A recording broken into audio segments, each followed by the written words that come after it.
It is one of the nation's biggest killers and one of the most mysterious. September is Sepsis Awareness Month, and the condition, which begins with an infection, can strike quickly. KTVA 11's Dave Goldman is here with more about sepsis. Hi, Megan and Joe. Yeah, it is a condition which is little known and even less understood by many. It's obviously not a pleasant subject when you think about the leading causes of death in the United States. What comes to mind? Certainly cancer, heart disease, stroke, and influenza. But one Alaska woman and her family found out just how quick and devastating sepsis can be. It seems like the Parrish family is always on a journey.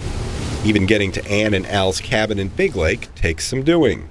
But 3 years ago, they found themselves on an odyssey of another kind. And in my mind, it was the flu. October 2016, a Friday afternoon, and their middle daughter Beth had just finished lunch with one of her daughters near her office in Paso Robles, California. The mortgage banker, mother of two, and grandmother was headed home early. Her boyfriend Chuck would bring the flu meds. But she was up most of the night with stomach issues. And by 5 the next morning, Fingers had a gray tint to them, along with my toes, and also at the end of my nose.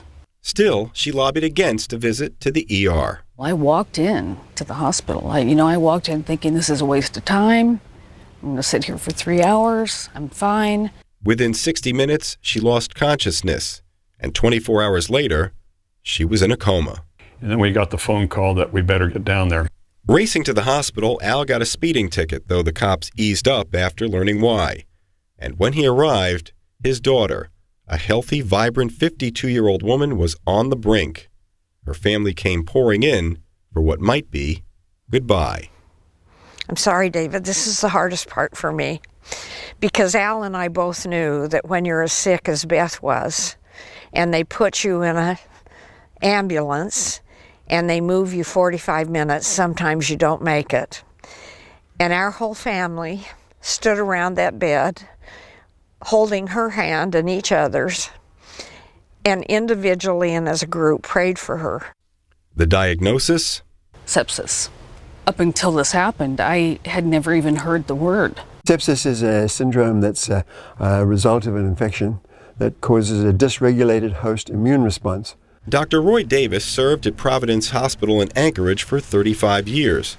His background is in pediatrics and sepsis. Then can attack your own organs, such as kidney, liver, and cause organ failure. But it's caused by an infection initially. In Beth's case, a toxic kidney stone was mistaken for a pulled muscle 2 weeks before. Sepsis was identified, and she was transferred to French Hospital in San Luis Obispo. But a steep price was about to be paid. In the situation when you're looking at the legs and the feet like this, there's no question that they're not going to survive, like we talked about. So when we come down to making the decision, there's no question that this is the right decision, but it's just having to proceed is the hardest part. If I were your daughter or your wife or whomever, would you recommend this surgery? Mm-hmm. Absolutely. No question. There's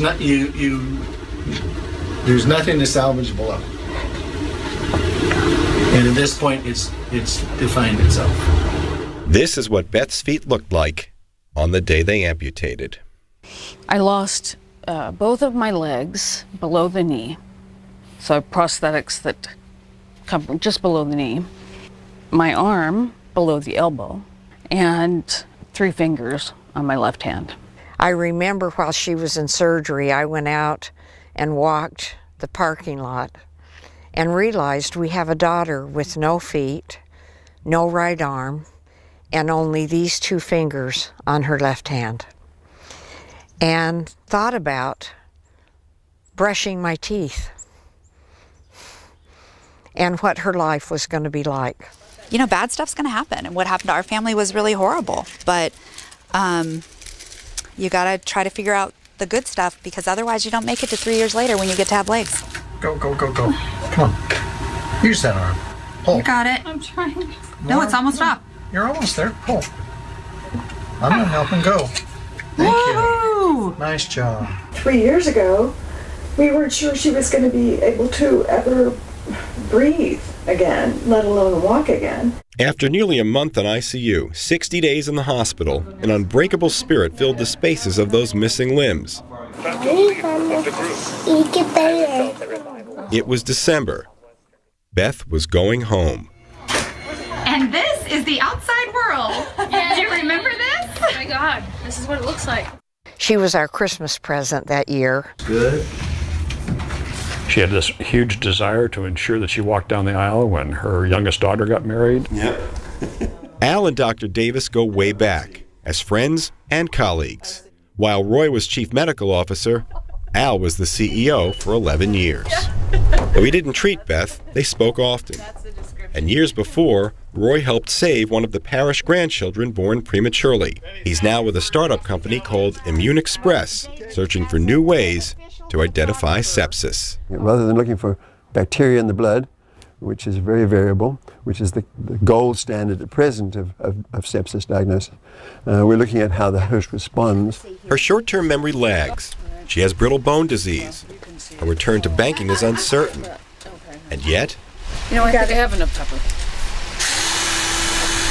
Thank you. It's been a journey, and it's not over yet.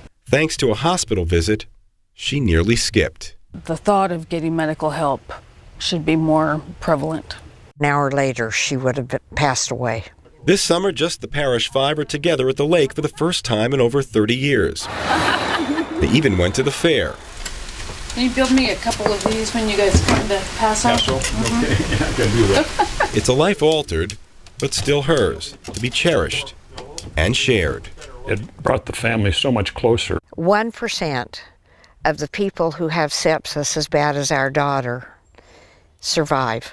I'm not really sure how I ended up in that 1% class, but I have to believe there's a reason.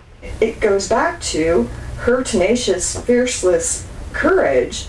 Even though I've lost parts of me, I'm happy to be alive and be with family and be able to watch my grandchildren grow and be able to teach them that even though I'm the way I am now, I'm still the same in here. I think it's a miracle. She stared down death with a message. Not here. Not today. 1% was enough, with lessons for us all. To recognize sepsis, get help fast, and no matter what the odds, This is a new trick for Beth. always bet on Beth Parrish. Bet we will. She's amazing. Sepsis kills 270,000 Americans every year. That is more than breast cancer, prostate cancer, and AIDS combined. And of course, many people have never heard of it, including Beth and her family. It's so surprising how healthy she was, and then just a short time later, everything kind of 24 turned hours. upside down. It can go that quickly, and that's why they say you've got to let them know that you're concerned about sepsis so they can start targeting on that one. Because the signs are hard to diagnose, but you said there are some signs that you can look for. Yeah, the acronym TIME, T-I-M-E, temperature is one. If your temperature is irregular and abnormal, that's one area. If there's an infection, that's another part of it. And then mental decline, if you're sleepy and groggy and not quite with it. And then, of course, there's an extreme illness. And basically what they say on the sepsis.org website is, I feel like I'm going to die. It's that serious. And if that's the case, you go to the hospital, you have an advocate with you, and you tell them, I'm concerned about sepsis, so they can zero right in on it. Because time is of the essence. Absolutely. It is, like so many of these things, and you can see what happened, how fast that snowballed. I like what she said at the end, though. She says, I'm still me. Yeah. After everything she's gone through, I'm still me. She is. And what a zest for life. Well, you got it. And you see what it means like when you've got that family there. Yeah. You're like that. It means the world. Wow. Thanks, Dave.